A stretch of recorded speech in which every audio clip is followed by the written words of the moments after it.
So first of all, I would like to welcome you all for joining this session.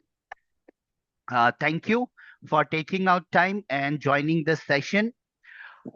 This is not a pure play session in which we will be talking about what are um, uh, actually we will be doing much of intense training. It is just a boot camp or an icebreaker where I will be walking you through what artificial intelligence is all about, why people are talking so much about it, and why it has become the buzzword in today's world.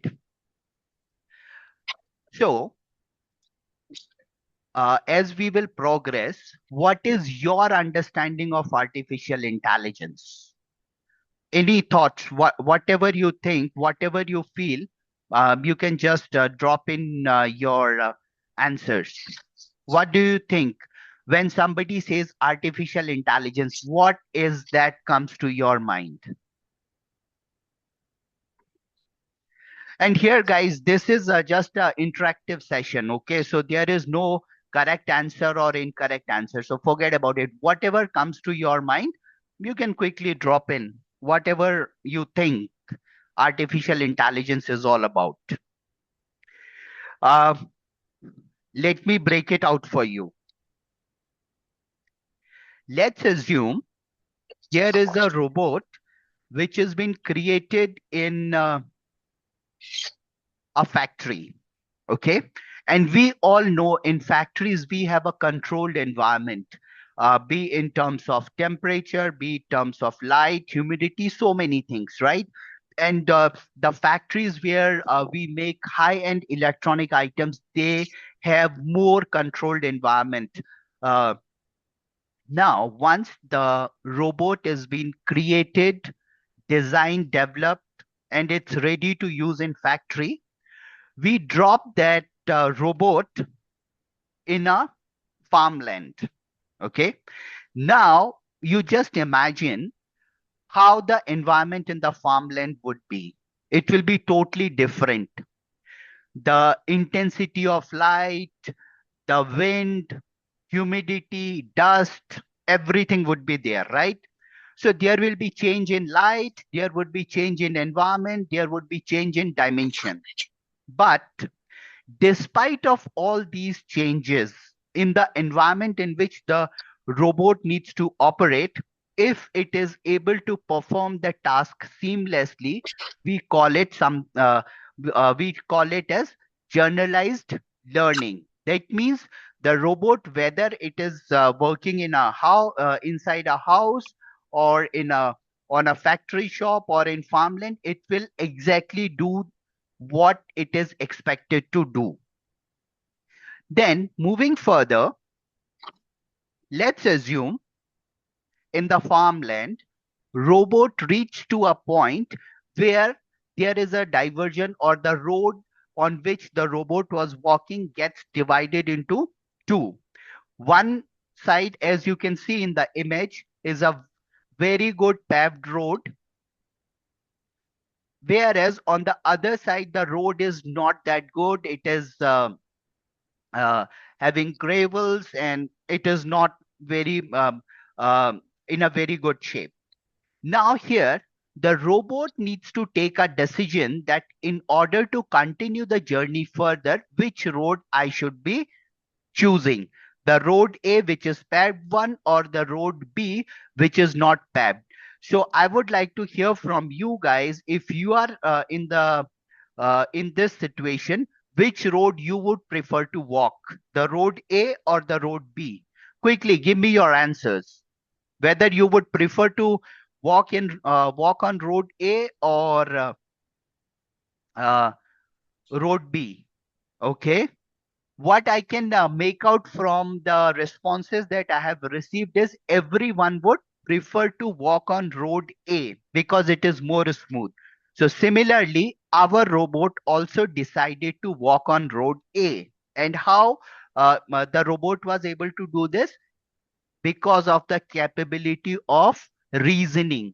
That means by reasoning, we simply mean the capability to decide what is right, what is wrong, what is good, what is bad. So the robot has the capability of reasoning. Moving further, after walking couple of after covering some more distance, the robot comes to a point where there is a small stream. Robot needs to cross this stream without getting wet. So in this situation, what we will, and let's assume we provide our robot with couple of planks. And if we as human being land in a similar situation, what we will do is using those planks, we will create a small bridge and will cross the stream without getting wet. Here, the robot is also doing the same thing. And what is that? That is problem solving. So, in nutshell, what we can say is the machines are the products of artificial intelligence which mimics the human brain, and how these machines are able to mimic or behave in a way how brain behaves is with the help of algorithms and some mathematical functions. And that's how the machines which are artificially intelligent comes into play. So I hope I was able to explain you what is the concept behind artificial intelligence, or what are the machines which can be put in the category of artificially intelligent, and how it is how these machines are developed. So is nothing but it provides machines with the capabilities first to adapt. Remember what we spoke in our previous example, a robot made in a factory, we are shifting it to a farmland, and again, still, though there is a change in environment, but the machine is still performing the way we expected it to work. That means it is the machine is capable of adapting to the new environment. Then machine has the power to do the reasoning. That means deciding which road it should be following, the paved one or the unpaved road. Then it has the capability of providing solutions. Now, today, if somebody, you ask someone that, are you using artificial intelligence? You may get answers, no, I'm not using it, I'm not into a technical job, or this is not my job requirement. But the fact is, most of us are using artificial intelligence even without knowing it. Anyone who is using a smartphone, anyone who is using internet for any work, or even as simple as doing online shopping, that means you are using artificial intelligence. The Siri on iPhones, the Google Assistant, all these are examples of artificial intelligence. You might have observed that if you make a particular search on Google, say for example, if you search for the the best institute from where I can learn AI, just do this search once on your Google and spend couple of seconds going through the links and all. Trust me, your social media post, whether it is on Facebook or on Instagram, will get flooded with advertisements related to AI institutes or different courses related to AI. How all this is happening? Because there are algorithms who are observing, studying, and analyzing your behavior, what type of content you are consuming, and basis that the models sitting behind those websites or those applications are capable enough of identifying your preferences and providing you with the content that suits your requirement or which meets your preferences or your choice. All right, let's move ahead.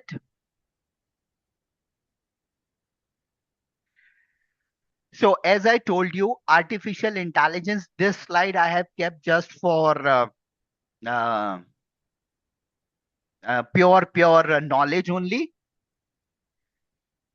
which talks about like if somebody asks you, okay, you attended a boot camp in for artificial intelligence, so what is your understanding? This is what you can tell that person. So artificial intelligence is that branch of computer science that focuses on creating machines that can perform tasks that typically require human intelligence. These tasks include learning. Yes, AI models can learn very fast, reasoning wherever you need to take a decision, then problem solving, then understanding language. Nowadays, uh, if we go back in the history when the computers just got introduced, so most of the computer codes were written in binary form, right? In the form of zeros and ones. And I, being an old guy, I can say this that when I was in my school uh, or the earlier days of my college, if somebody says that I want to learn computer science, people were like, you will have to master a language. And there were different languages, low level language, machine level language, then high level language, so on and so forth. But these days, with the advancement in technology, with the introduction of artificial intelligence, the models have become so intelligent, so smart that you need not to do any coding. By coding, what we mean is writing the entire thing. And later in the session today, I will show you that how difficult uh, uh, the coding can be, and with the help of AI, how easy it has become. Nowadays, if we a very good example is Alexa, right? We need not to write any code or something for Alexa to do a task for us. We simply say, switch on the light, play this music, what is the distance? Like as if we are talking to someone, a natural human being, right? So here it is even understanding the languages. Then perception. By perception, what we mean is when AI can recognize image, sound, and patterns, right? In uh, you might have seen uh, for in the corporate world, if I may take that example, we are having the biometrics to mark the attendance, or in your smartphones, we have got the feature of face unlock, or in the biometrics again, by recognizing your face, the access is granted, so on and so forth. So this is perception. So the this is what the artificial intelligence is all about in nutshell. Moving further, let's go back in history. Something really great happened in year 1903. And what was that? Can anyone recognize this image? What is coming on the screen right now? What is this machine is? Absolutely, aeroplane. So this is the image or picture of first aeroplane which was developed by Wright brothers way back in 1903. Obviously, they did a great invention, and once you create something great, you make money out of it. But do you know, with the invention of airplanes, the amount of money what Wright brothers have made, more than that, today, the companies who are providing uh, air travel services, they are minting money like anything. The second one is the airports. The third one is aircraft leasing companies.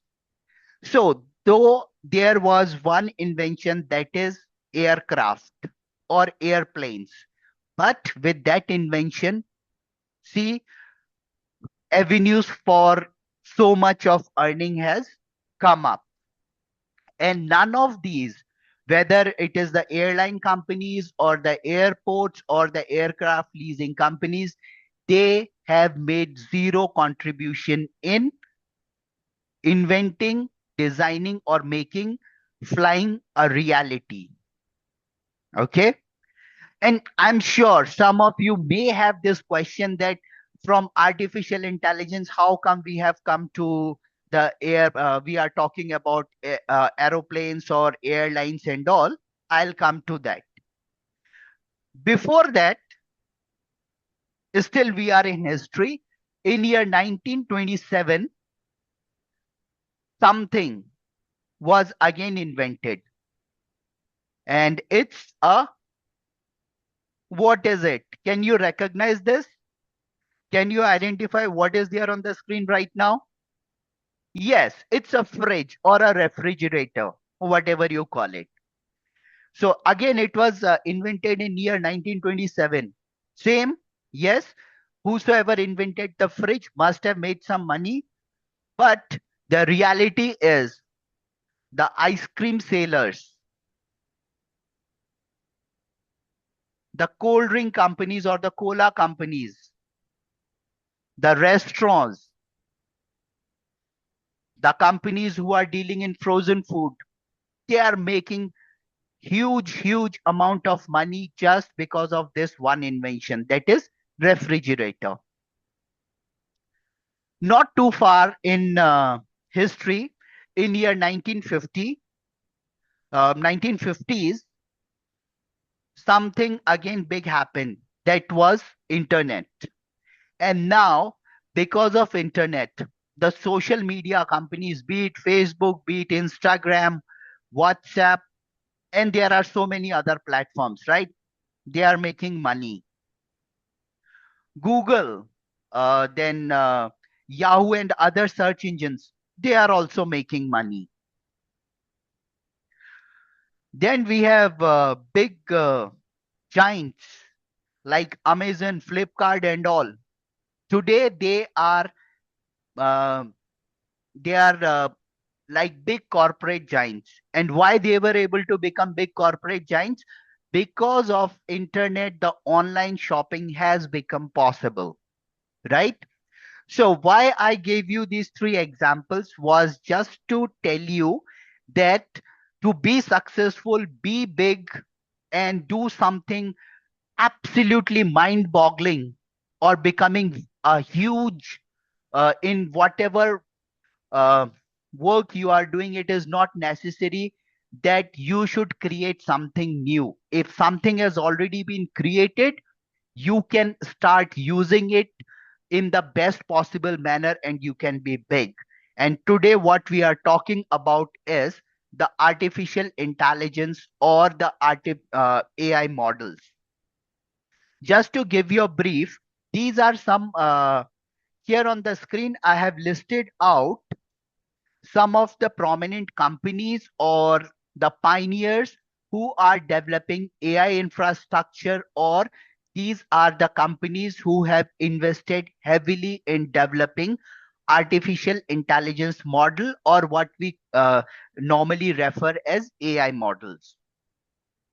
Now it's our turn, okay, for developing a AI infrastructure or for creating a AI model. It may take uh, good sum of money. It may require good a heavy investment. It may require hell lot of efforts, time, energy, and a gang of experts to create something. And right now, I as an individual, I don't have all those resources. Fair enough. What I can do is something is already there. I just need to build in on that thing what is available to me and start using it for my benefit. Some of the industries where the AI models or AI infrastructure is used very extensively is telecom. And here I have listed out some of the companies who are using it extensively. This is banking and financial services. Then we have got healthcare and pharma, where it is used extensively.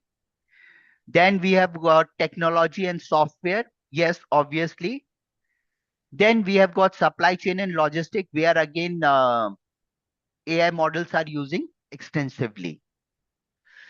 And I don't think any one of you would have been surprised to know that in telecom industry or banking and finance, healthcare or pharma, technology, supply chain, AI models or uh, AI tools are used. I'm sure none of you would have surprised. Now, let me surprise you. When AI was introduced, yes, those who built AI, those who knew what it is capable of doing, they had a assumption that, okay, these are some of the industries which will get revolutionized with the introduction of AI. These are some of the sectors which will use AI heavily. But can you beat this?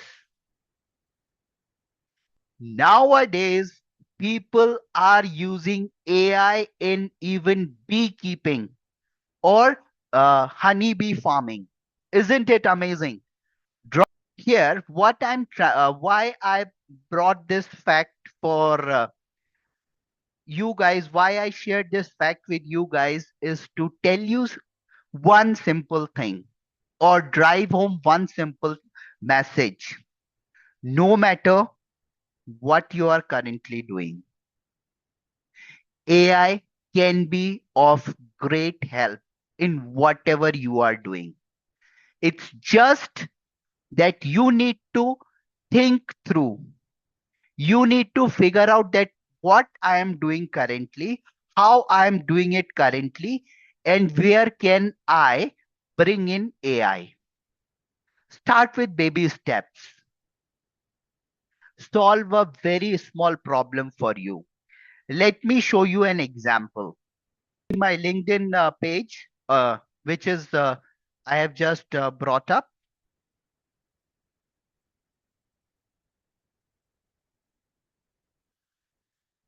Now, there are a number of posts that people are doing on LinkedIn. There may be some post on which you want to comment on, right? Let me figure out. Yes. So let's take example of this. Mr. Subrat Kumar Nandi, he posted something as a chapter of my professional journey. Business school came to close. Okay, fine. He has spoken about what he has achieved and so on and so forth. Basically, it's a farewell message that Mr. Subrat has posted on. Now, you let's assume you know Mr. Subrat and you want to write a comment on his post. One option is you go through the entire post, which is this post is quite big. Then you draft a comment for this post. And I'm sure by looking at this, the length of this post, it will take at least 5 to 10 minutes to read, understand this entire post, and then draft a comment. I'm not going to do any of that. I will simply copy the entire post and I will go back to a GPT tool which I have created for myself. So here what I will do is I will simply post the uh, LinkedIn post on which I want to comment.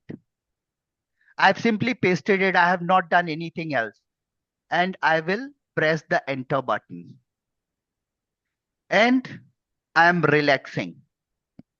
See, uh, I'm done, right? And trust me, guys, if you go through the entire post and if you read this comment, it will resonate to it very much. I've been using this particular tool that I have created for myself for last almost 1 month, and I have not seen an instance where I wanted to write something or the response what I got from the AI tool is completely bizarre. And now what I will do is I will simply copy this. I will go back to the LinkedIn page and I'm done. Simple. The task, what as I just discussed with you, could have taken me from anywhere between 10 to 15 minutes. I was able to do in, I guess, somewhere around 3 minutes, right? Okay. Now, when we talk about types of AI tool, depending on how the AI tools are designed or how they are working, the AI tools can be broadly classified into three categories. And the first one is standalone AI tools.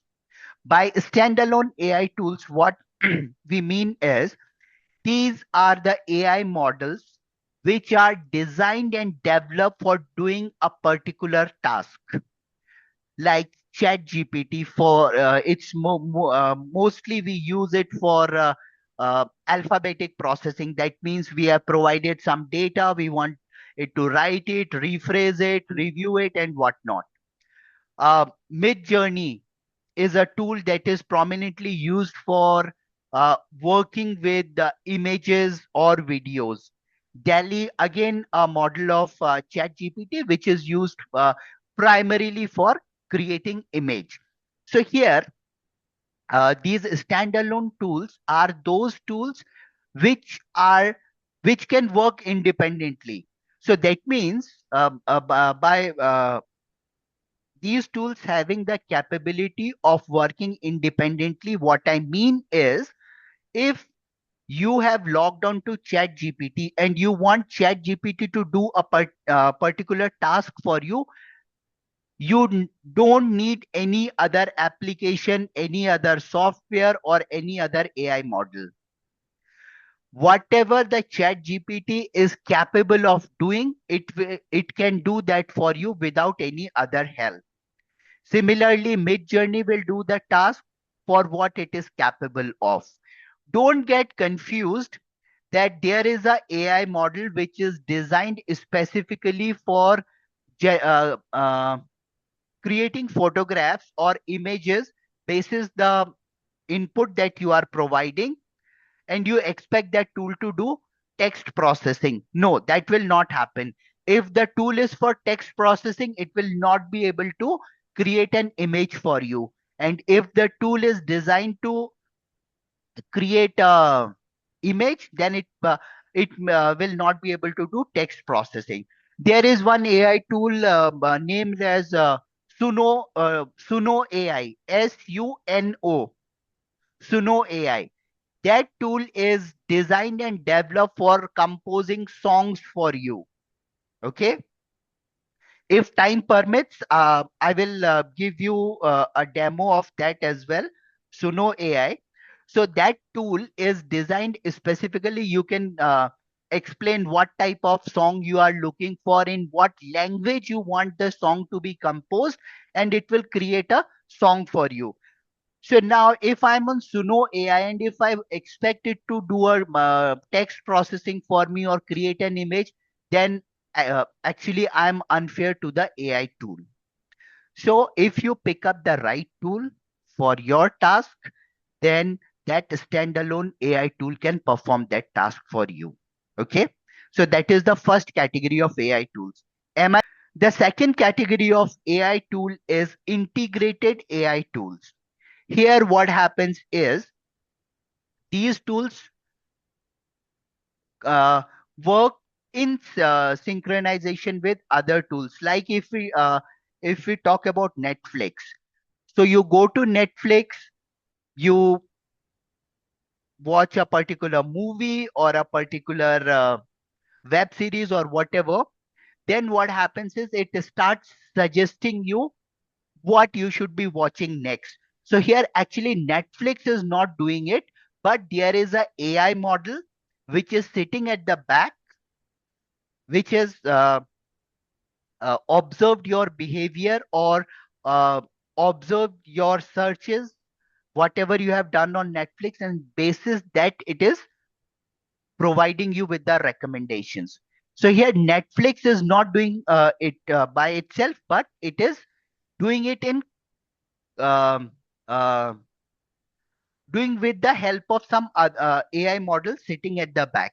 So that's why we are saying these are integrated tools. That means more than one tool is talking to each other and giving us the results or outputs. Then the third category is the customized AI tool.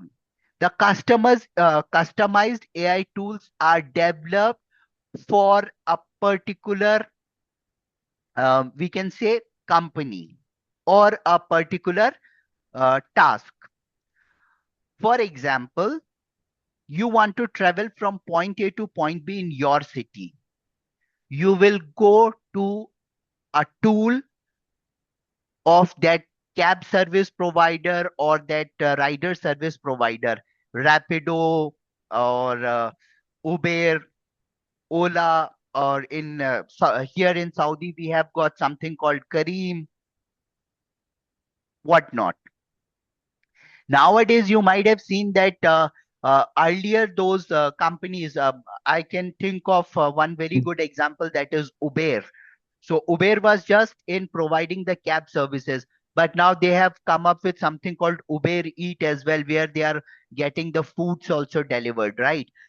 Now, using the tool of Uber, can you book a cab from Ola or for that matter, any other service provider?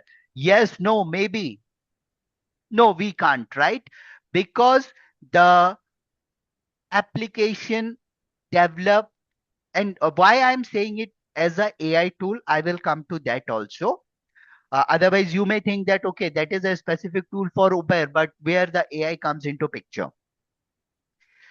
So using the Uber app, you cannot book a service that has been provided by some other company. So that's why we can say that it is a customized tool for Uber only.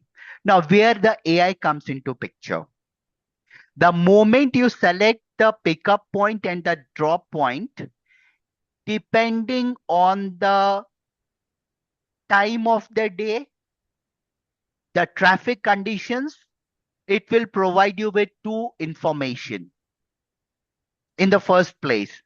I may be little bit off track in terms of the sequence, but whatever information we will get, I will try to cover all of that. So first thing, the moment you will pick up your, sorry, you will confirm your pickup location and drop location. It will provide you with two basic information. That is estimated time, how much time it will take you to reach from point A to point B, and the estimated uh, cost that you will incur in covering that distance. In the subsequent steps, it may take you how much time it will take for the driver to reach to your place, so on and so forth, right? So here the AI is coming into picture because by reading how it has the map at the back end, from which obviously it can calculate the distance. But where AI really comes into picture is it is collating the data of traffic during the different time periods in the during the day, whether it's a working day, it's a weekend. Then again, there may be some seasonal variations. So the tool sitting at the back end analyzes this entire data, that okay, on 5th of May, or rather today's 8th of August. So on 8th of August in Riyadh, It's Friday. So normally during the daytime, there will be lesser traffic on the roads. So the time it will take, the time I will take to reach from point A to point B in Riyadh will be say 15 minutes. But if it's a working day and if I am trying to travel during the early hours of morning, that same distance I may take 30 minutes or 45 minutes, depending on the and how the tool is able to provide me that information basis the analysis of traffic conditions. So that's how AI is coming into picture for the customized tools also. So I hope the three types of AI tools which are very common is clear to you. Moving further, let's spend like five uh, 5 odd minutes understanding the history of AI or artificial intelligence. Now, before I actually jump into this section, I have a question for you, all of you. What is your thought? How much, like, how old this concept of AI is? It is saying from ancient times. Okay. All right. 10 years, 10 years. Okay. Guys, I'm sorry to say, I'm disappointing you. It is neither 10 years nor it is from ancient times. The artificial intelligence, the thought of artificial intelligence, or the thought of making machines artificially intelligent enough so that it can mimic or it can start behaving like human beings was introduced in year 1950. And Alan Turing was the person who first thought about this concept or introduced this idea of intelligent machines. But Alan Turing never used the term artificial intelligence. Then, 6 years later, there was one gentleman known as John McCarthy. And there was a conference in Dartmouth College. There, the term artificial intelligence was first coined or was first introduced. Then it was in year 1960s and 70s when some progress happened in regard to artificial intelligence. Alexa was the first chatbot, or nowadays in most of the websites you will find there is a chatbot. You ask a question and it will reply back to you. And there was one robot which was built somewhere between 1960s and 70s by the name of Shanky. And it was the first robot who was able to make some basic decisions. But unfortunately, between the years between 1970s to 1980s is considered as winters for artificial intelligence. Why it is called winters for artificial intelligence? You must have read about Ice Age, right? Uh, so in Ice Age, what happens is everything is frozen and almost uh, there is no change or no progress. So same thing happened with artificial intelligence between 1970s and 1980s. And the primary reason was during this time, the machines or the computers were not that much capable to handle so much of data and so much of uh, the machines were not capable both in terms of software as well as hardware to handle this huge quantity of data. So there was literally almost no progress. Come year 1990s and 2000, that's where the things really started moving, and a supercomputer by the name of Deep Blue was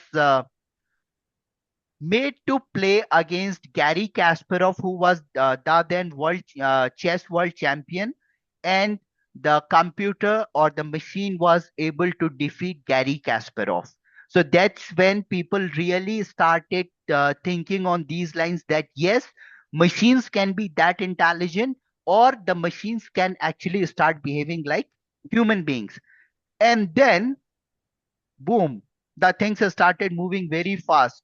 And here you can see in 2011, Siri was introduced, then Contra, then Alexa, then Google Assistant, then Bixby, and so on and so forth. But the real change started happening after 2020s, where the different AI models starts getting introduced. And by the way, here, let me tell you one thing. The world of artificial intelligence is changing at a very rapid pace.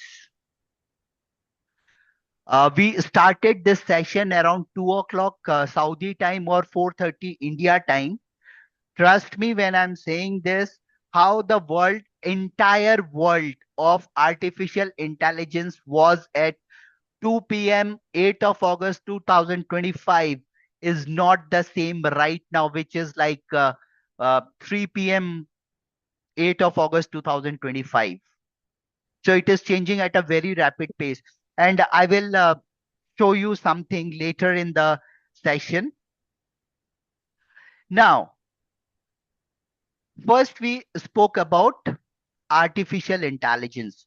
Then the second big thing that came up was generative AI models. So you can think of this as a waiter and a chef. You goes to a restaurant and the waiter comes up with a menu card. You can go through the menu card and order whatever you want. The waiter will go to the kitchen and will get you exactly what you have ordered for. So here, your choices are limited. Whatever is available, you will get that only. On the contrary, if you speak to the chef and you tell him that, okay, I want something like this, say, for example, uh,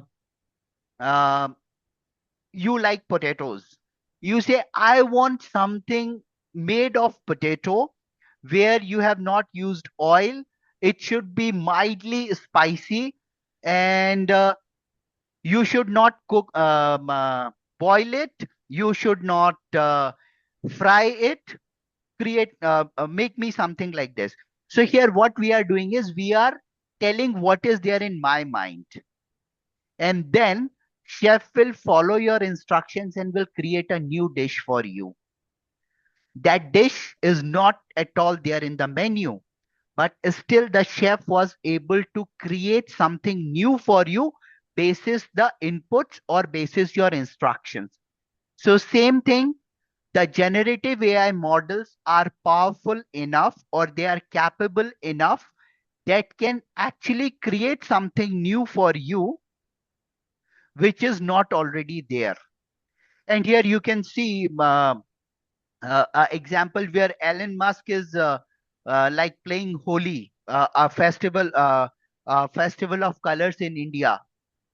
Do you really think this is an original photograph of Elon Musk playing Holi with? Um, uh, and there is one more gentleman. I'm sorry, I'm not able to recognize this guy because I just simply downloaded it from somewhere. So these two gentlemen, 110% sure they are not from Indian origin. They don't have they must not have played Holi like this at least. But still, the AI models, which fall in the category of generative AI, were able to create these photographs. And how it got created, we just explained to the AI model that this is what I want. Now, the latest trend or the biggest shift that is happening in the world of AI is development of agentic models or agentic AI. Now, what does agentic AI does is, let's assume I am a multi-billionaire. Okay. And I have like 20 different lines of business which are running. I have hundreds and thousands of people working for me. Still, I and I'm not investing. I'm not an investor in a stock market. I have all the other line of business except for investing. Now I want to develop a new line of business for myself, that is investing in a stock market. But the biggest challenge that I have is I don't have time to go through the data available on a stock market, how the market is trending, picking up stocks, making up investing in those stocks, buying them, selling them. I don't have time to do all that. But still, I want to do that. What are my options? Anyone? What are your thoughts? What are some of the options that I can have? How can I be a active investor in a stock market without having time? I can use AI. And here what I will do is I will create some, someone is saying do it online. Even if I want to do it online, I will have to log into the website, go through the data, trends, and blah, blah, blah, what all not. Keeping an eye on the world news, what is happening. And these days, the geopolitical scenarios are changing like this. And one news, one message, one announcement turns the markets upside down. So what the best option is, I can create a AI agent for myself. I will explain what are my objectives, how I will do it, or how a person would have done it. Okay. And by the way, I will show you a complete AI agent later in the session. Now, I will, so if rather than doing it myself, I'll hire somebody, I'll tell him that, okay, first and foremost thing, I want you to invest only in somebody is saying that to create an agent, you need to have the knowledge too. Yes. And that's where this whole thing comes when we put together this entire thing. Trust me, by the end of this session, you yourself will be able to create an AI agent. Okay. With that, so, uh, okay, it will be better. I will show it to you rather than explaining it. But before we dive into that part of session where we will be talking about how to create a agent, AI agent, we need to cover something really important, and that is this is the overall structure how the artificial intelligence is like. Uh, the broader thing is artificial intelligence. Under it, we have got something called machine learning.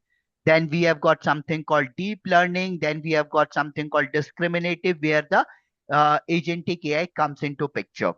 And again, guys, I don't want to bombard you with too much of technical knowledge, talking in detail about what are the different types of machine learning, what is supervised learning, unsupervised learning, and all that. That is not necessary. Okay.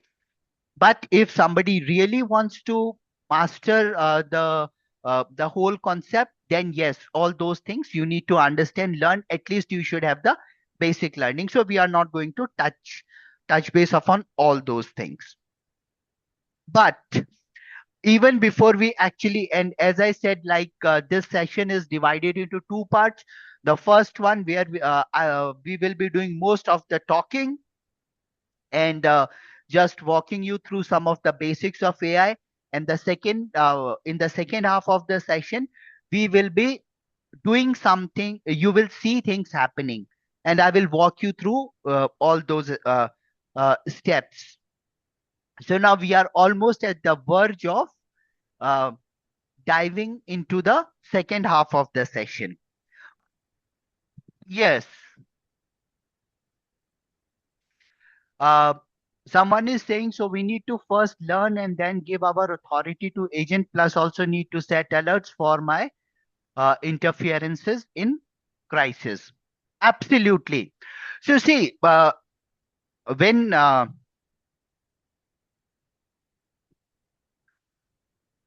consider yourself, and before I answer to that comment,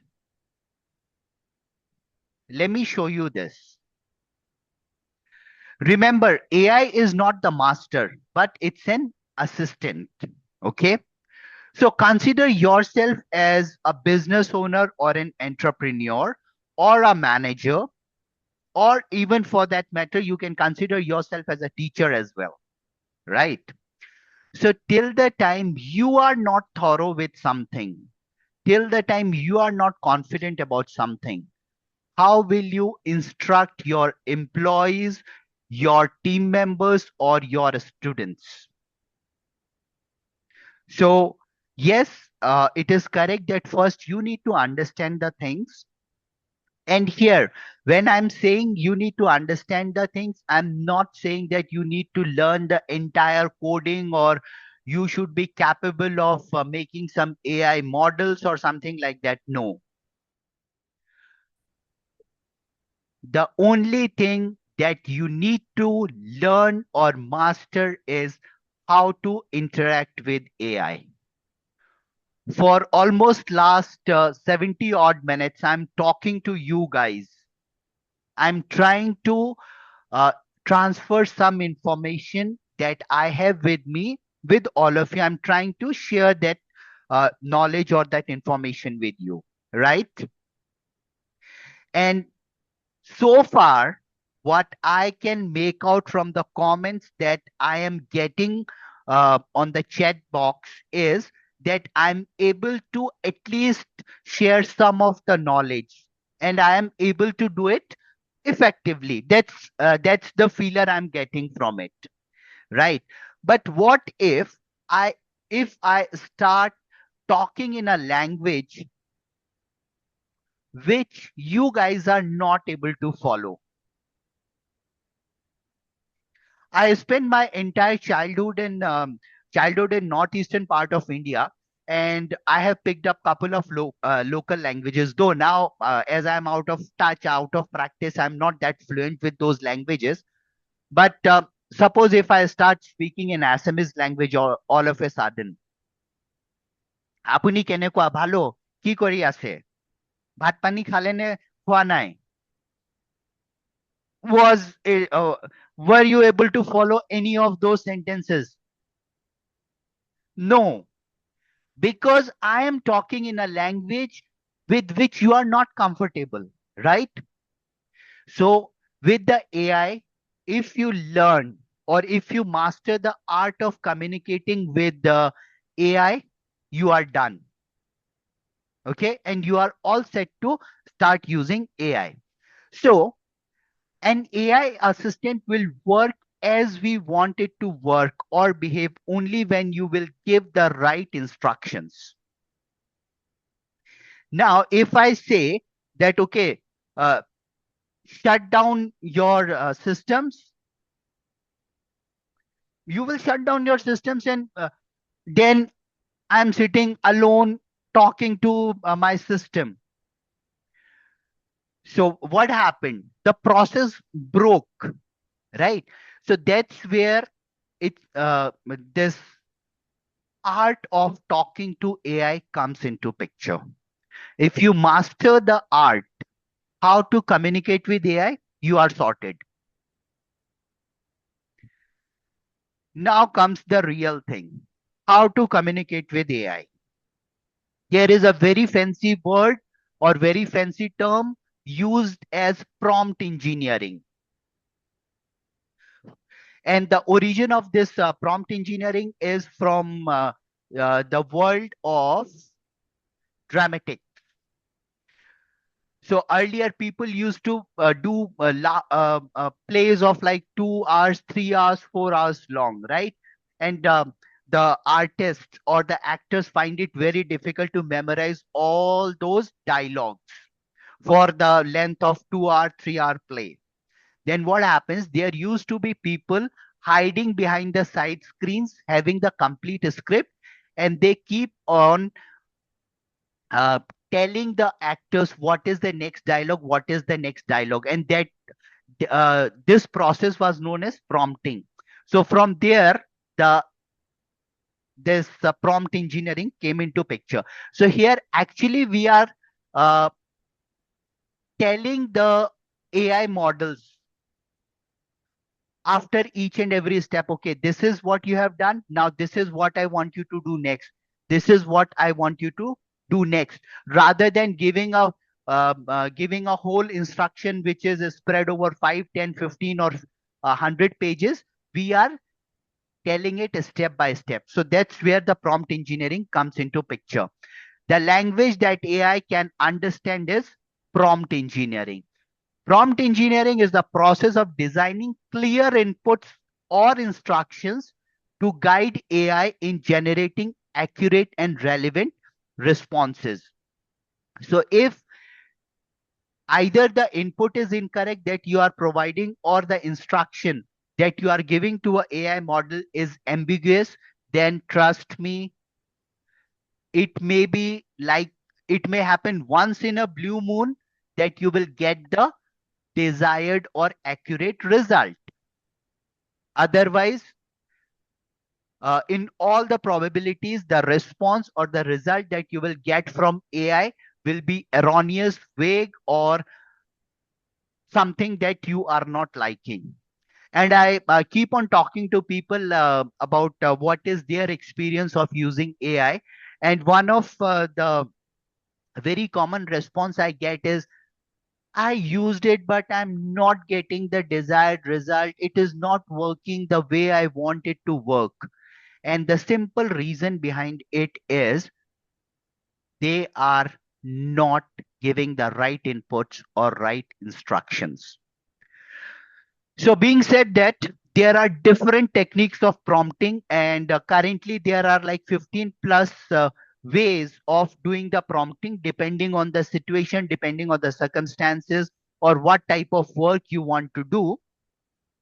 But in today's session, because of the time limitation, we will be going through only three prompting techniques, that is zero shot prompting, few shot prompting, and chain of thought prompting. So now the real stuff starts happening, and we will start with zero shot prompting. When we talk about zero shot prompting, what happens is we don't provide any example. The model relies purely on the data which has already been fed into the system and how the model has been trained. And we give direct instructions and we get the results. Again, I'm going to stop sharing my screen. I will share my screen once again, where I will be actually walking you through the screens of ChatGPT and all. Uh,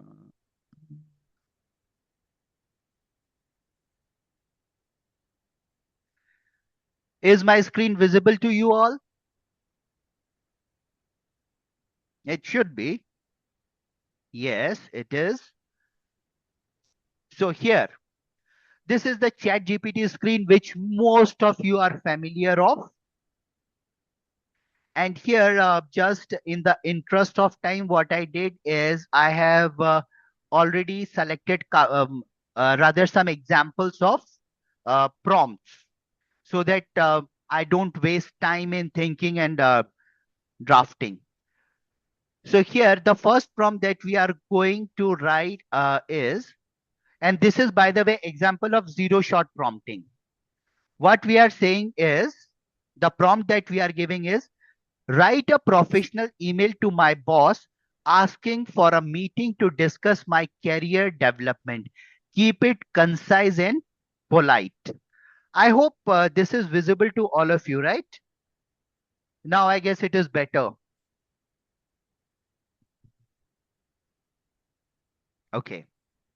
So this is a simple prompt that we have given. We have not given any context or any background, just a simple request.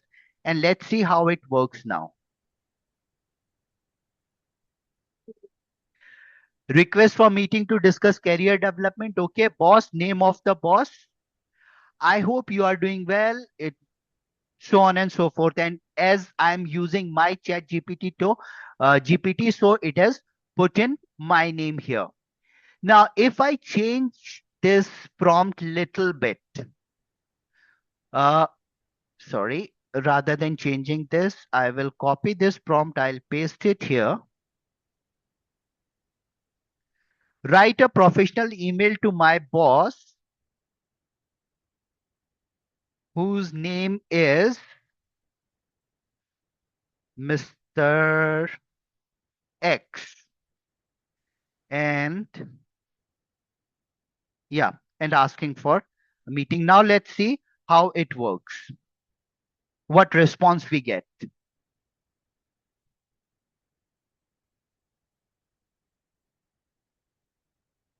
Why it is not responding? It is thinking. Let it think.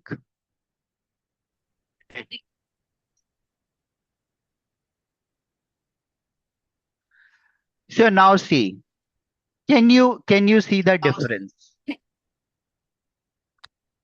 Somebody wants to say something? Okay.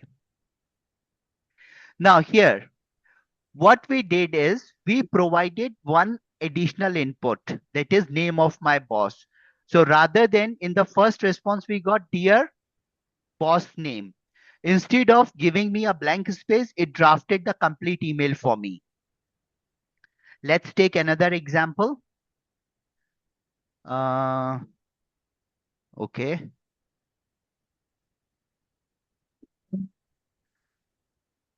Now we wanted to summarize this article. And here for summarize, so what we are saying is summarize the article in 3 bullet points, focusing on the main findings. Okay. So obviously we need to provide the article as well. So for that, today only I wrote one article on LinkedIn. So I have provided the article as well.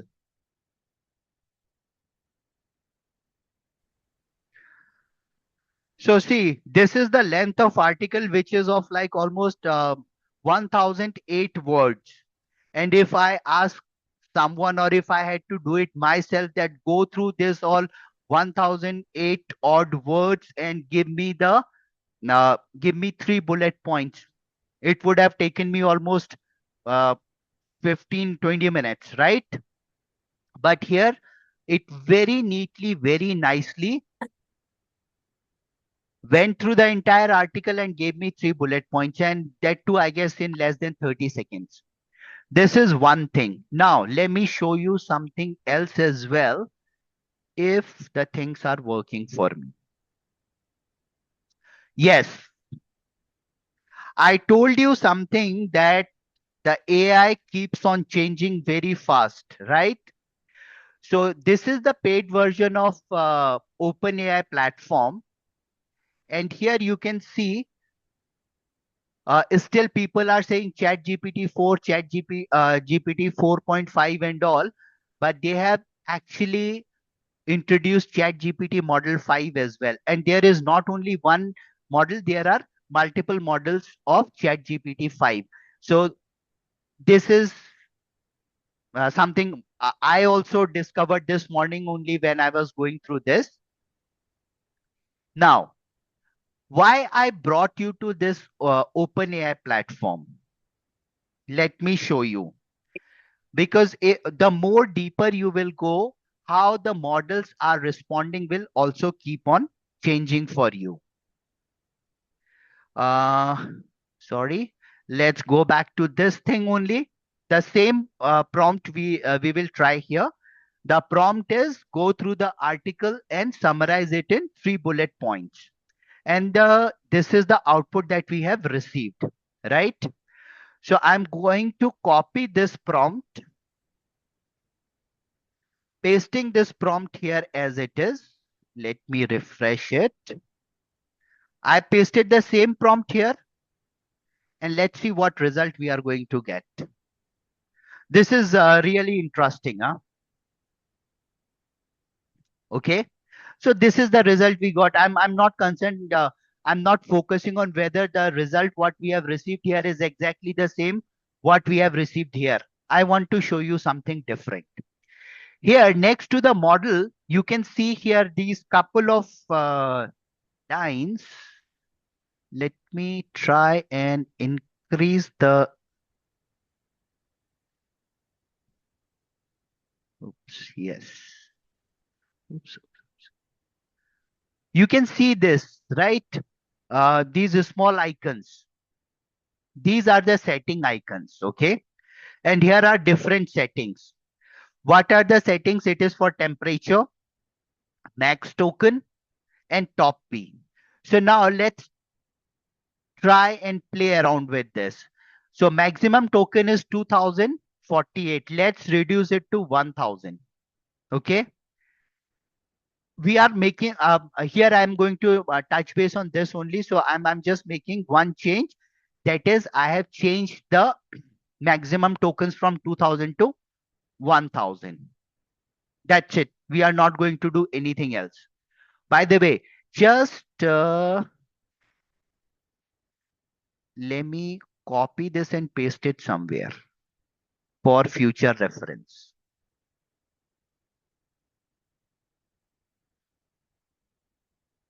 Uh, okay. This is the output that we got before changing the number of max tokens. Now let's go back here. Uh, from here, let's copy the same prompt, what we have copied earlier. And now we have executed it.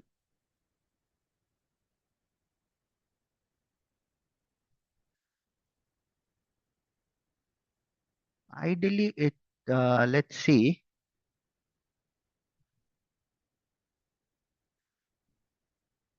Oops, not here. So see, the length has reduced to a considerable here.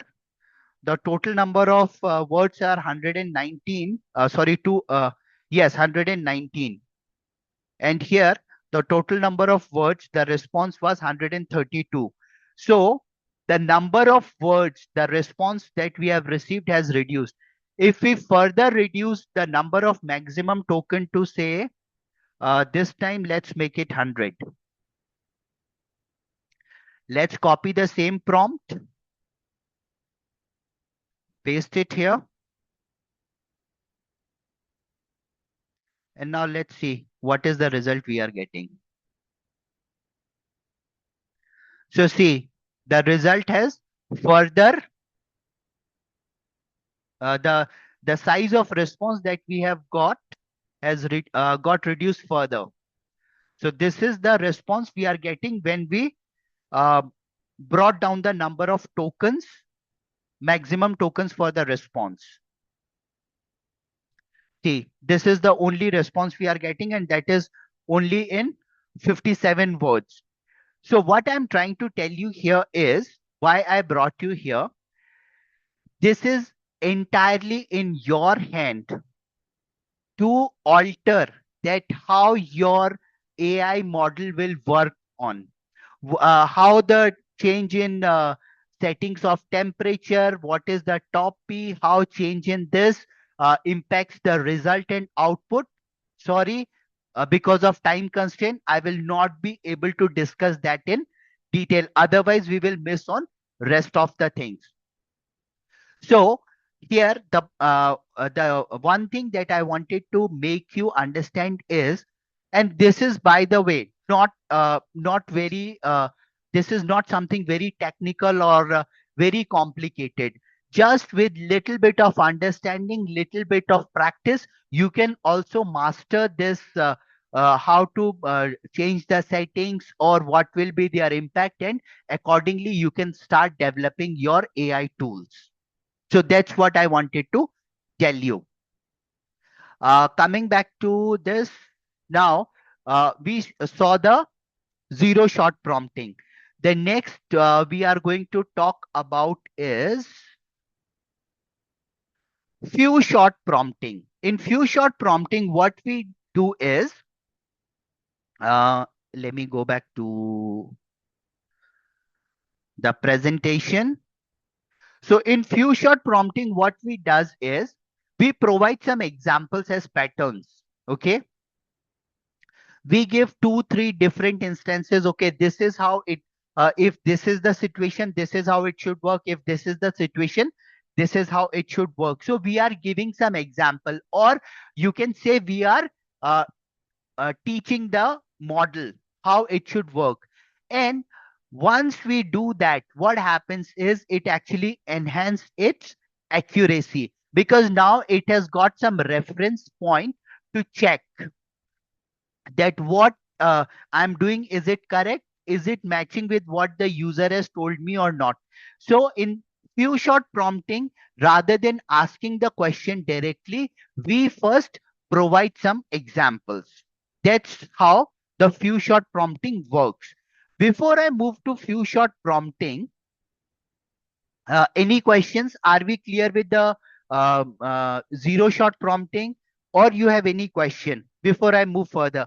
Guys, please reply fast. We unfortunately we are running bit late, so I will be rushing through rest of the um, things. But at the same point in time, I don't want you guys to lose, and I don't want to hold you guys back. So if you have any questions, please drop in your question, else I will consider it as it is clear and we can move further. Okay, I will consider that this as no question and I'm moving further. So here in this few short prompting, the example is classify the tone of these emails as either urgent, friendly, or formal. This is what we want the AI model to do for us. That is to classify the tone of the email.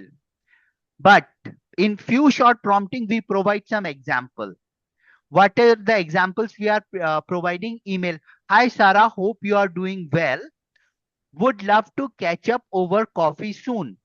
So if the email is written like this, that means the tone is friendly. When the email is written something like this, please submit the quarterly reports by 5 p.m. today. This is time sensitive. That means it is urgent. If the email is written like this, that dear Mr. Johnson, I'm writing to formally request a meeting regarding a postponed budget changes. That means it is a formal. So here we have provided three examples. Formal, urgent, friendly, urgent, and formal. And then we are giving the real task. Now classify this email.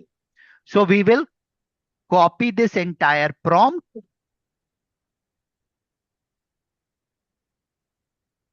and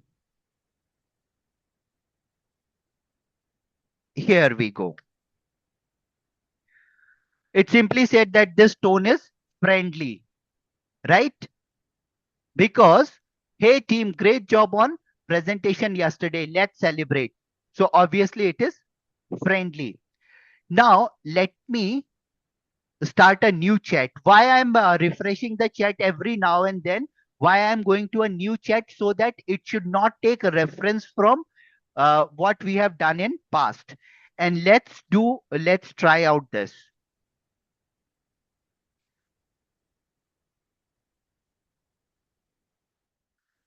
I have copied the last prompt only, classify the email, and let's see what response we get.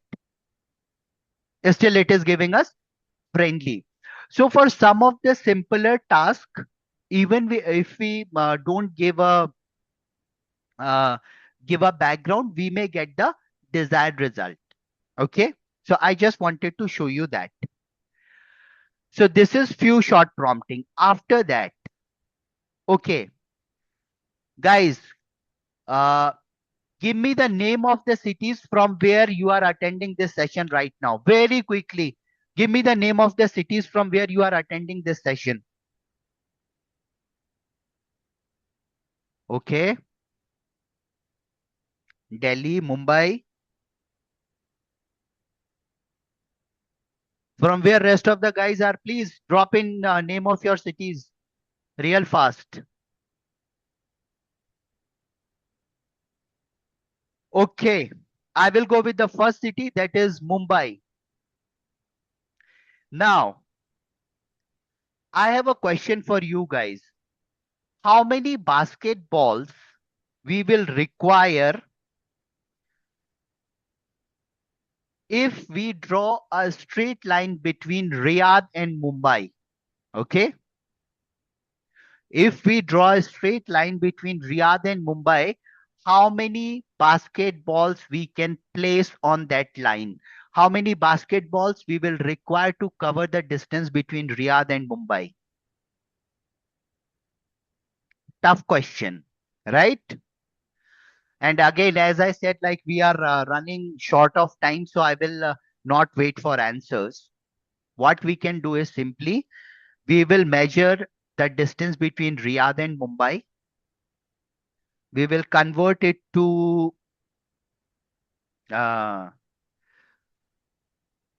convert it into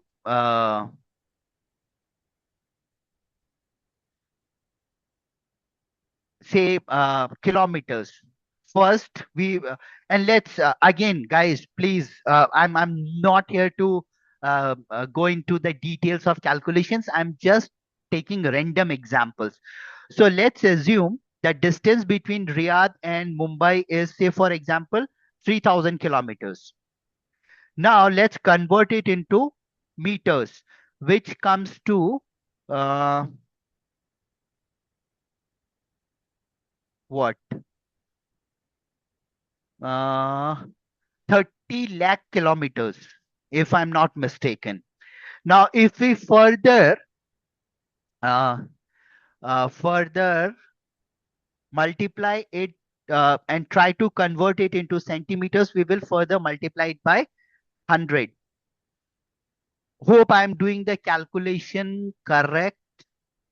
Multiplied by 100. So it is 300 million centimeters. Okay. Now, next, let's assume the diameter of one basketball is 30 centimeters. So what I will do is I will divide this 1, 2, 3, 4, 5, 6, 7, 8 divided by 30, and let's ask what is the answer. So this is coming as what? 1 million or 1 billion? I don't know. Let me ask. What is this number? Million or billion? Okay. So this is 10 million. Perfect. So we got an answer that to cover a straight line or to cover the distance between Riyadh and Mumbai, we will require 10 million basketballs. Okay.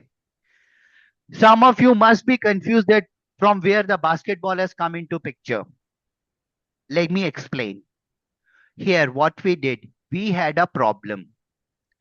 The original problem that we had was to find the number of basketballs that we will require to cover the distance between Mumbai and Riyadh.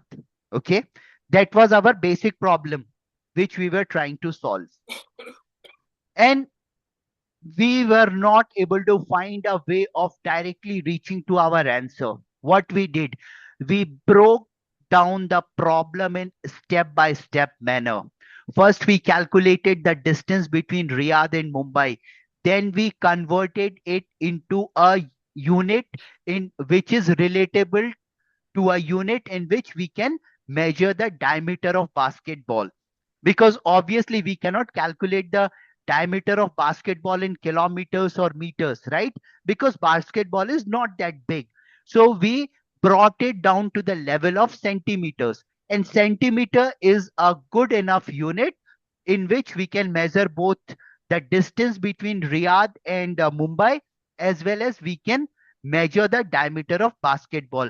And then by working on these two numbers, we were able to find the number of basketballs that we will require, or the number of basketballs that we will fit between Riyadh and Mumbai, right? So what we did, we built a chain of thought, and that's what exactly is our next prompting technique, which we call is chain of thought prompting.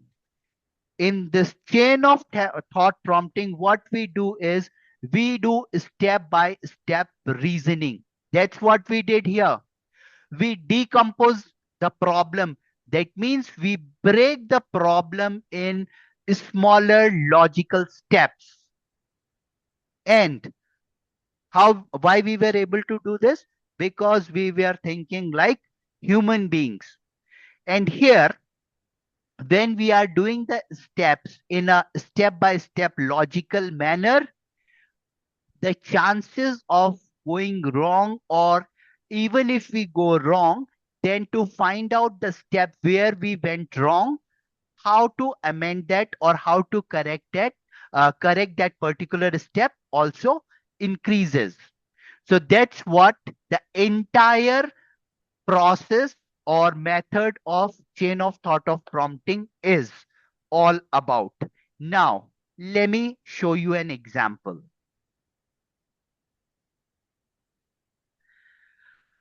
Here, problem store has 48 apples. They sell one third of them in morning and one fourth of remaining apples in afternoon. How many apples are left?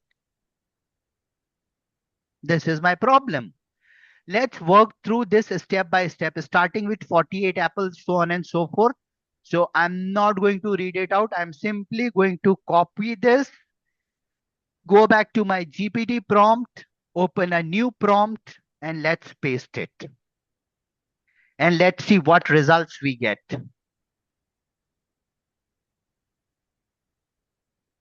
So see, here it is telling us exactly. Uh, uh, uh, uh,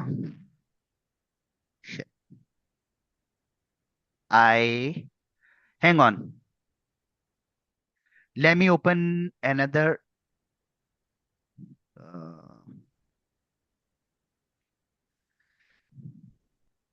3, 4, 5, 6 multiplied by 100. Boom. So see the difference here. Here, I use the zero shot prompting. Without giving any reference, anything, I simply asked the question and it gave me the answer. Simple. But here, when we are actually using the chain of thought prompting method, what it is doing is it is not only giving us the answer, it also gave us how it reached to this uh, answer. So it is clearly telling us that, okay, this is what, uh, this is how many sold, then remaining, so on and so forth. So here you have the clear working as well, right? So chain of thought prompting walks you actually through the entire process rather than simply slapping you with the answer, if I may use that word. Am I clear, guys? Any questions, any thoughts? These three methods of prompting is clear to you guys? I know it may be a little bit difficult to absorb the entire thing, And one thing I would like to tell you is after the session, I will be sharing couple of uh, documents with you, which obviously will include the presentation that I have been using. Then I will be sharing couple of examples of prompts uh, that you can try out at your end and see the difference. Okay. Now coming back to our presentation, let's see what next. So here, this is just a slide containing the quick comparison, like where you should be using the uh, which prompting technique, how complex it is, or how uh, the the prompting technique is all about. Okay, so this is just for information, and I have already spoken a lot about this, so I'm not going to spend too much time. Now here on this slide, and mind it, guys. I told you this thing that for better, reliable, and expected results from any of the AI model, whether you are using a paid version, whether you are using a free version, whether you are doing text processing, image processing, voice processing, whatever you are doing, and for whatever purpose, whichever AI tool you are using, if you want to get reliable, accurate, and expected results, you should know how to do the prompting. And some of the best practices that you must follow while prompting is be specific, be very clear what is that you want to ask. Secondly, specify the format. Remember, in that example where I was showing you how change in number of tokens was changing the result, right? In that we gave a specific task that analyze this article, give us three key points, right? Instead of, or sorry, the prompt was summarize this article and give us three key points, right? Instead of telling it, give us 3 points, we can simply say summarize this article for me. Maybe we would have received a paragraph as an output. So if you have a predetermined or prerequisite in terms of the format of output, tell it very clearly that how you want the output to be. Then for better results, provide some context, provide some background. It will help, because see what is going through in your mind that AI is not having in its mind. AI is not that capable that when you are sitting in front of your system working, it can read your mind. So when you are drafting a letter or an email or making a presentation, we all have some information sitting in the back of our mind, or if I may use the term, in our subconscious mind, right? If you provide that information as well to the AI tool, then your results will be more closer to what you are thinking or what is your vision. And whenever you have a complex problem, try to break it down into smaller or manageable pieces. So if you try and follow all these four best practices of prompting, I can assure you the results you will get from AI models will be much, much better. Okay, let's move further. What next? I will walk you very quickly through a tool where you can create your website without having any knowledge of coding. That is first thing I have for you. And the second thing is I will show you how you can automate your workflow, or if we may raise the bar little bit, and if we want to give more fancy title to it, how to create your own agent, or how to create your own agentic AI. These are the last two things which I have for you to share in today's session.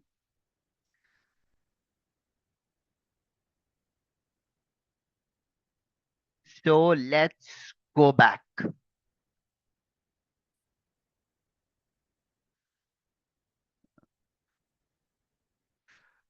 So this is one of my very favorite AI agent by the name of Claude. Okay.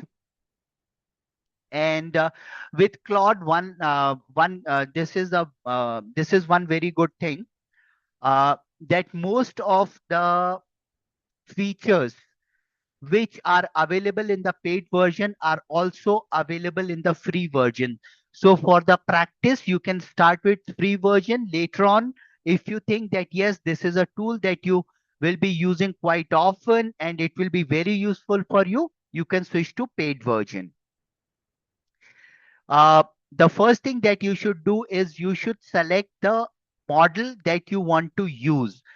Uh, Currently, the Claude Opus 4.1 and Claude Sonnet 4 are available in public, and there are other models as well available, but these are the two models which Claude prefers you to use. And they have provided you with a brief description also.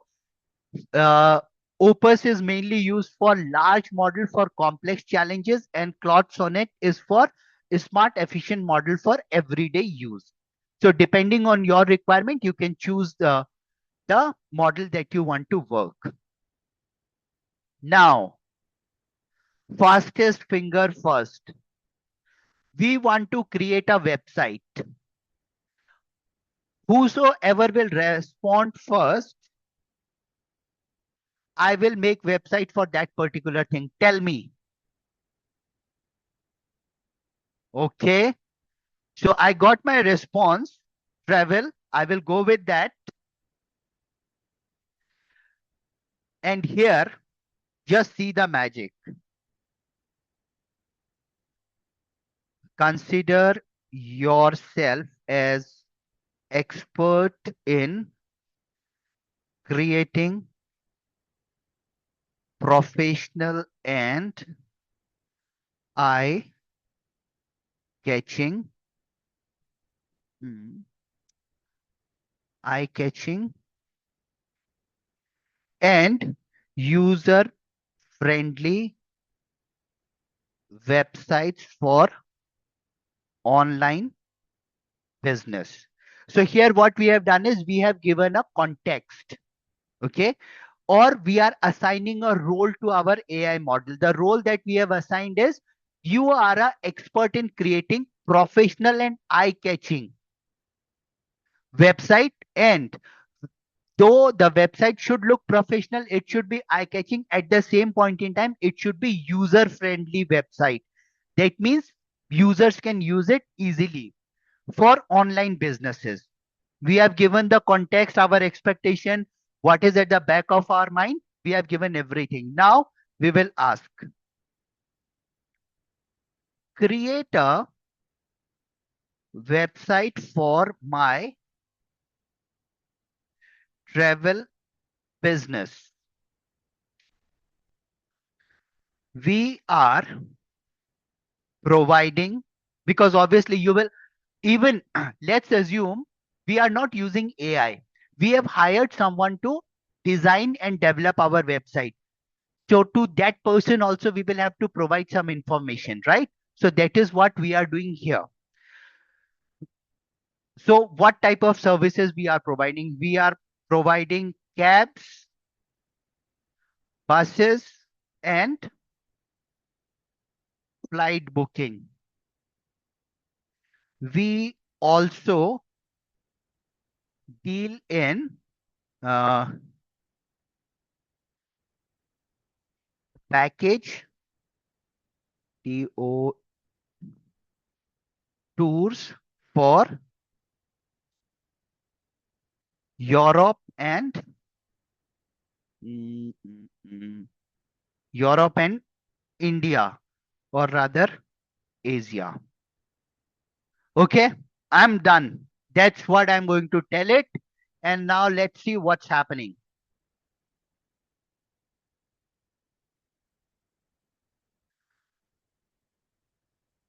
See, this is where the magic is happening. This is the coding, what you can see on the right hand side. Okay. I'm not doing anything. I'm sitting, chill, relaxing, talking to you guys, and the tool is doing the magic for me. Just imagine, even if you are a professional coder having a huge experience in writing codes, will you be able to write the code at this pace? Honestly speaking, I don't think so. It is humanly possible. That's one. Secondly, we just gave our requirement like 30 seconds back and it has started writing the code for us. Just imagine, if you are a person who knows how to do the coding and you have only this much of information, can you start writing the code in 30 seconds?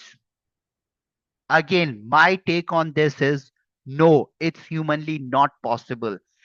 I will sit with a piece of pen and paper, think through maybe for a couple of hours before deciding that, okay, what should be the background, how the website should look like, what should be the different sections in the website and all.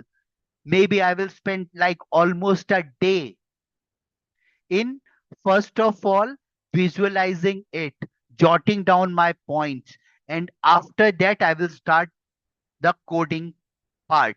But the task which a human being would have performed in one day, here it has been performed in just 30 seconds. And boom, we are on the go, right? Similarly, once in, I guess, next 1 minute or so, the website, the first look of website should be available with you. So if I'm doing it for myself, and here you go, your website is there. Book your journey here. Our booking services, what we said, we deals in car, yes, car booking. We provide bus services, yes. Flight booking, yes, it is there. Featured tour package, popular. European dream, yes. Best value, golden triangle in India. Southeast Asia, explore. Why choose travel ease? It has even suggested you a name. Best prices, secure booking 24 by 7, trusted partners. So even if you are going to use a website to book your tour package, these are some of the things that we look for, right? Why to go with this service provider only? And see, cherry on the top, it has even provided you with some customer feedbacks also, and it is giving you address, but obviously it has put some random address because we have not provided anything. This is our contact information. It has created a form for you. It has even created some links which you can later on update to plug in your social media handles. So boom, my website is there, right? Now the next question is it nice? Is this what I exactly wanted? Okay, the output we received in say 5 minutes. Now, let me put it this way. I had one day in which I wanted to create a website for my business. I have only one day, or to be precise, I have 10 hours. And if I had to do it manually, it will take us, I would not have been able to achieve this much in one day. But now, with the help of AI, I have achieved this in 5 minutes maximum. Still, I am left with 9 hours and 55 minutes. I can make whatever changes I want. For example, the color is here purple or something like that, right? I want you to change the background COLOUR color to green or uh, to shades of green which should keep on changing every 5 seconds. I don't know. I have never tried this earlier. Huh? I'm just while I was talking to you guys, this thought came to my mind, and let's give this command. Okay, what is happening? Still it is working. I thought it stopped working.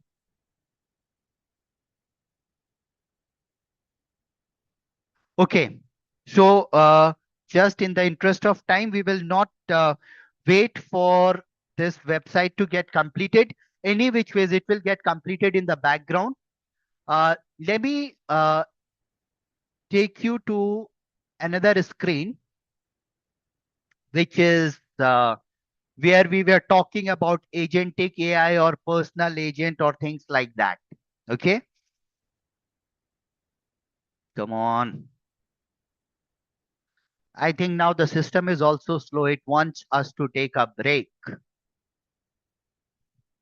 No, it is coming up. Good.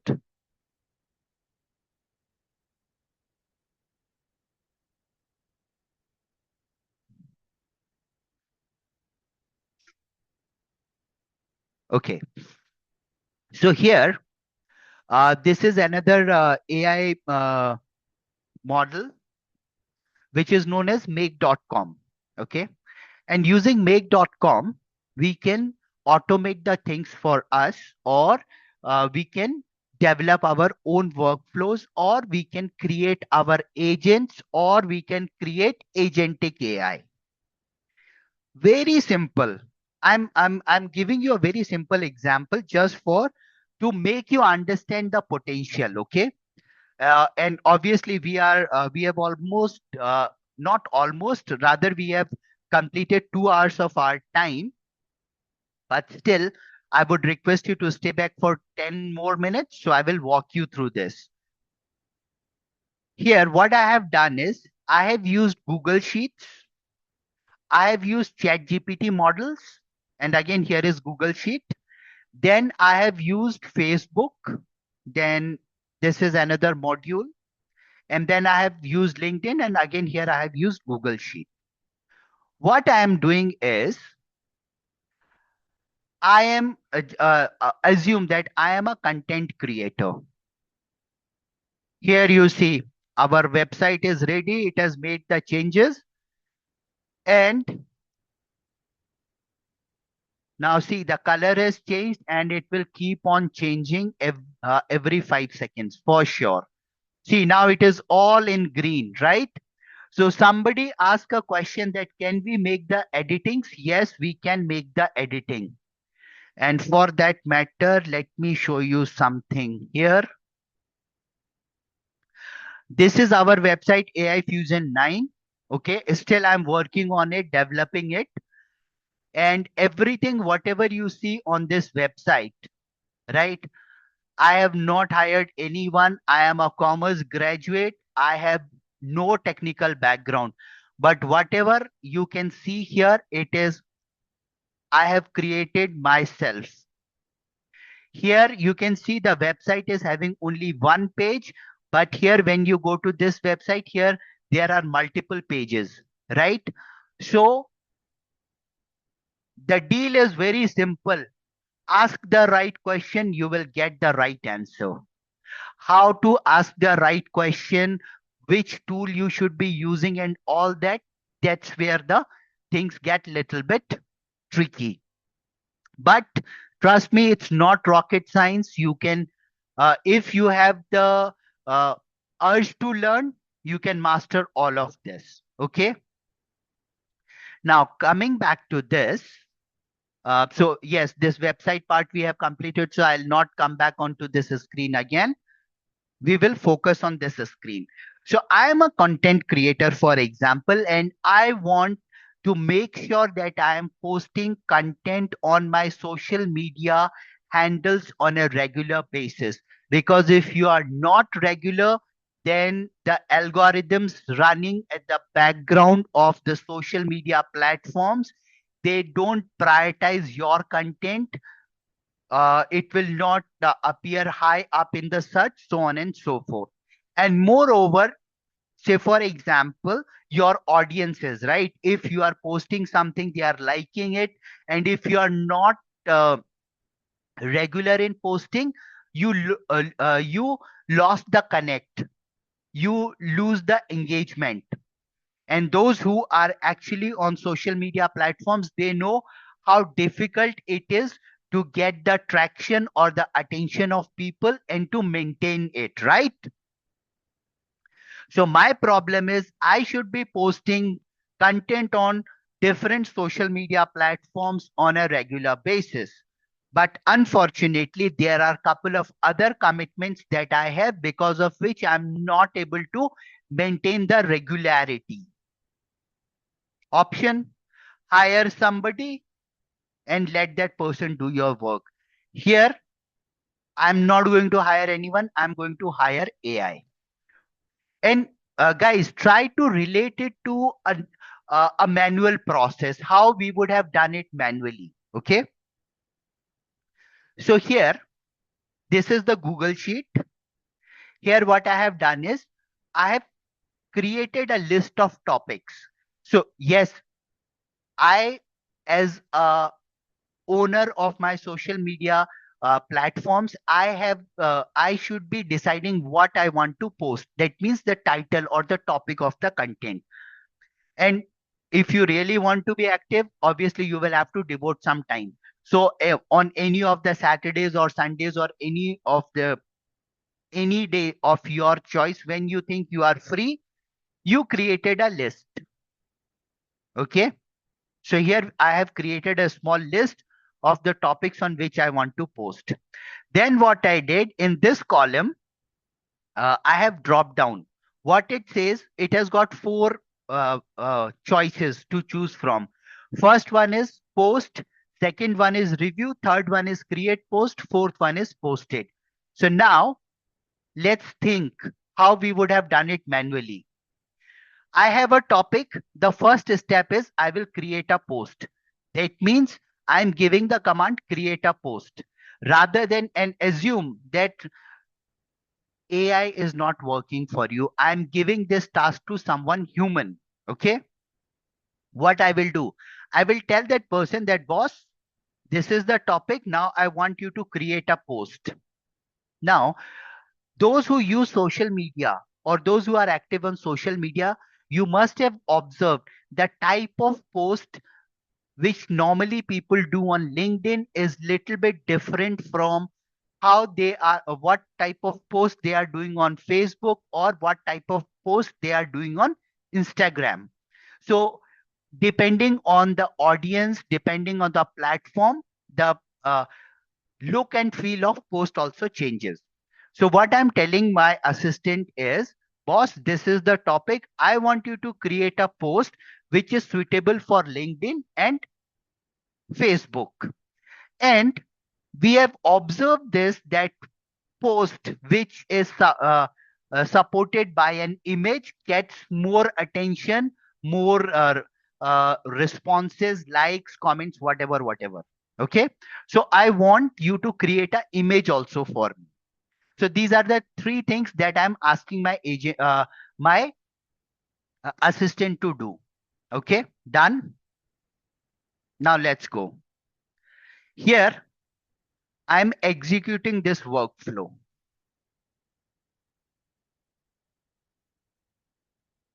And again, I'm sitting, relaxed, chill. I'm not doing anything. The system is taking care of the things for me. You see here, you can see on the chat GPT, something is happening. Then number one has appeared. Now it is happening here. Some processing is happening. And again, in couple of seconds, a bubble will come up with number one in it. And then it will go to the Google Sheet. And then I will show you what it has done in the background for us. How is it going so far? Okay, boring, waste of time. Drop in your comments. Now we will go to our Excel sheet. This is the sorry, Google sheet. This is the same sheet what I was showing to you just now. These three columns were blank. LinkedIn post, Facebook post, and image. It was blank. Nothing was there. Now something is there. Moreover, check this out. In the post control column, we have put create post. It has got changed to review. That means what? My agent has done the work and it is telling me that, boss, as per your instructions, I have created the post for LinkedIn. I have created the post for Facebook, and I have also created the image. Please review it. Let's go and see how the image is looking like. Yes, role, action, expectation. This is what was there. So yes, for me, as of now, it is looking good. Okay. Now, what I will do is I have reviewed it, and that's what we normally do, right? Even if I'm doing it manually, my assistant has done some work. I have reviewed it, and now I'm saying, yes, go ahead. Move to the next step. What is the next step? Post this content for me. Okay. This is what you will do, right? Even manually, you have reviewed it. You will say, okay, go ahead, post it. Now let's go back here. I'm running it again. Now this time, see, here you have got 0 and this workflow has got activated. Here one is done, here one is done, here one is done, and here also one is done. That means what? In the first workflow, or in the as a first task, the agent has created the post for us. And as the second workflow, or as the second task, it has posted for us. Has it really posted or not? Let's see. Uh, uh, uh. Again, I'm back to my LinkedIn profile. I hope you can see the screen. Okay. Let's go to my profile. Here is the activity. Oops, sorry. See, this is the same image what we have created. It has posted here. When it has posted? Now, like as we were talking. Okay. But obviously, I don't want to keep this post here. So I'm going to delete it. It was just for your understanding. So LinkedIn, yes, it worked. What about Facebook? Let's go to Facebook.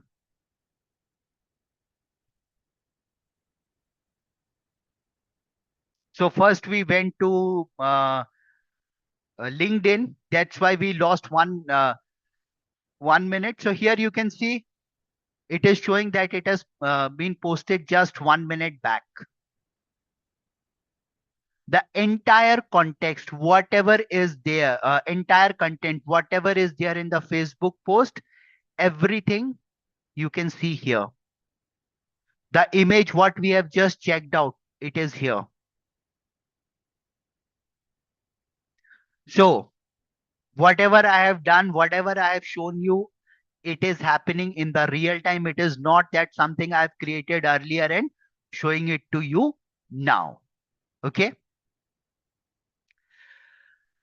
So how we did it? First, we mapped and by the way, this make.com is again a free tool. You need not to pay anything for it. Okay. Yes, obviously, something which is free will have some limitations. So the only limitation is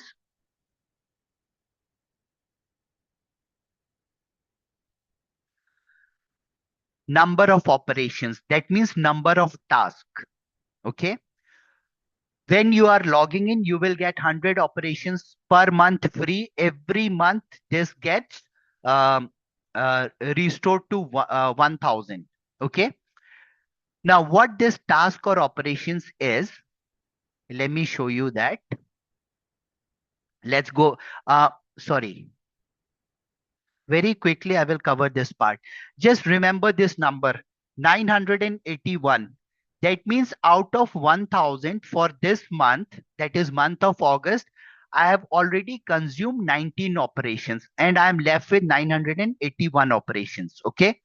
For now, just keep a note of that number. Let's open this again. Here, I am again deleting this all. Let's start it fresh. Create post. I'm going here and I'm running the scenario. So see 1, 2,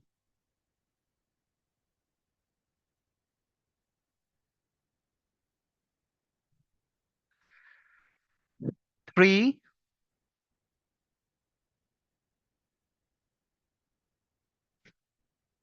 mm,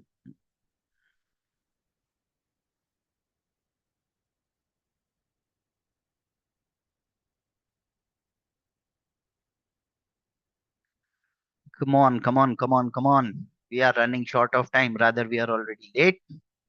So now let's count this 1, 2, 3, 4, 5. That means it has done 5 tasks. The first task, what it did was it went to the Google Sheet and checked that what in how many columns, in how many rows of column C we have a value as create post. Then here it checked that if this is the value in column C, then which path it should follow? It should follow path 1 or path 2. So first task uh, was to check the value in column C.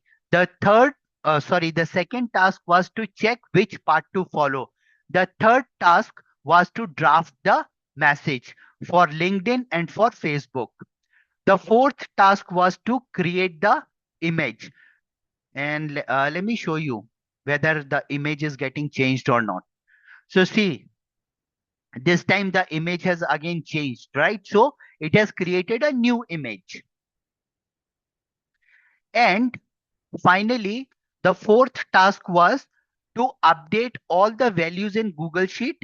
That is the post which has been, the content which has been created for LinkedIn, the content which has been created for Facebook, uh, link to the image, and also value in column C. So this is the another task it has performed. So it has basically performed 4 tasks, means 4 operations. Now let's go back to this. So what was the number? Uh, I guess it was 981, right? So see here the number has come down. This is the number of operations. So if you are able to manage your work within 1,000 operations in a month, it's fine. Now, some of my good friends will have a question that whatever you are talking is absolutely fine, but every time I had to go and run the scenario or execute the scenario, how come it is automation? No matter, even if somebody is creating the tools and the post and everything for me, but I will have to log in and I don't have that much time also. No worries, friend. Here we have got something called when we want to execute it. You can do the settings. You want to run it at regular intervals. You want to run it once. You want to run it every day. You want to run it on selective days of week, days of month, or on a specific date or on demand, whatever. So I want to run it every day, fair enough. At what time you want to run it? Set the time. What is the time zone that you want to follow? Select the time zone and click on save. Now what will happen is whether you log on to the system or not, whether you are connected, your phone is connected to the or your laptop is connected to the internet or not, This will keep on working for you without fail, 24 by 7, 365 days in a week. So either you can call it your automated workflow, or you can call it your agent or your agentic AI. That I leaves up to you.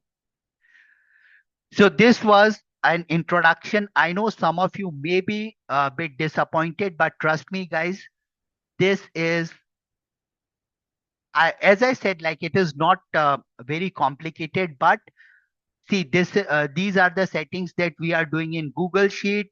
Then here, when we go to the Chat GPT model, here also we have to do quite a few uh, settings, or give some commands and all. Uh, Remember, in the AI playground, we spoke about temperature, top P, and all that. This is what it is here that we will have to do. Then here also we will have to do some uh, settings to be done. So net, just to learn this, we will have to spend at least 1 to 1.5 hours. And obviously the session was for 2 hours. So I'm sorry, I was not able to walk you through this in detail. Being said that, we are coming up with 2 3 models of training, and in future we will inform you about that. If you want to master any of these tools, you can join any of our those sessions and take your learnings to the next level. So that's pretty much from my side with